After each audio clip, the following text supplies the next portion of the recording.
hello girlies out there. Nakita nyo naman sa atin yung sister. Nakaligo lang. Tapos, naglagay lang ako nitong scarf. Actually, scarf to, tapos tinali ko lang siya. I'm done doing my makeup na.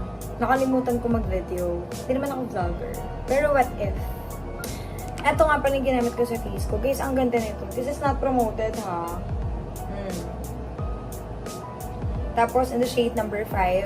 Parang ako kasi, light shade ako. Neutral skin tone to light skin tone talaga ako actually. Pero, naglalagay ako ng tint or foundation sa mukha ko. Yung mas darker sa akin para magkaroon ako ng ombre shade. Look. Closer look.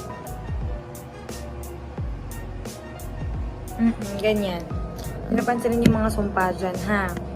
Magda-nude shade ba ako or I'll just put a lip balm. Pero may lip balm na ako sa lip ko, ganyan. Eto yung gamit ko, guys.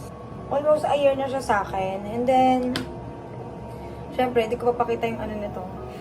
Brand. Kasi hindi pwede. Basta, ganyan yung my go-to lip color pag ako lalabas. Pag wala ako sa work. Kasi kapag nasa work ako, kailangan plakado yung makeup. Full makeup, heavy makeup. Syempre, pag gusto ko pupunta ako sa labas, dapat fresh makeup look lang.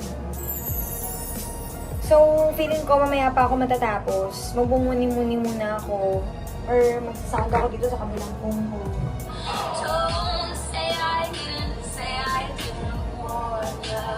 Meron din pala ako dito, wala, sure ko lang. Yung ating,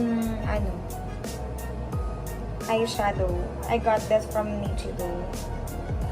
Almost a year na din to sa akin, pero see, parang hindi ko pa siya totally nagagamit. Ganyan siya. Most of the time, ang ginagamit ko dito, itong mga shade na to. Ayan, ito. Itong dalawa na yan. Nude, brown, tan, ganon. Kasi nagbibigay talaga ng ombre effect sa akin. Wala lang, chinika ko lang kayo. Yan, most of the time, mga gamit ko talaga, yan.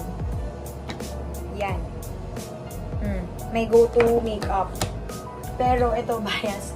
Yung blush ko, this is from Ever Belena. Ano shade? Peachy Pinch. Peachy Pinch. So, yun lang. I think I'm just gonna finish this look later. Maglalagay na lang ako nude shade dito. Tapos, gagawin ko siyang ombre. Inside, lalagyan ko siya ng ganitong shade. Ganitong shade. So, itong dalawa yung gagamitin ko.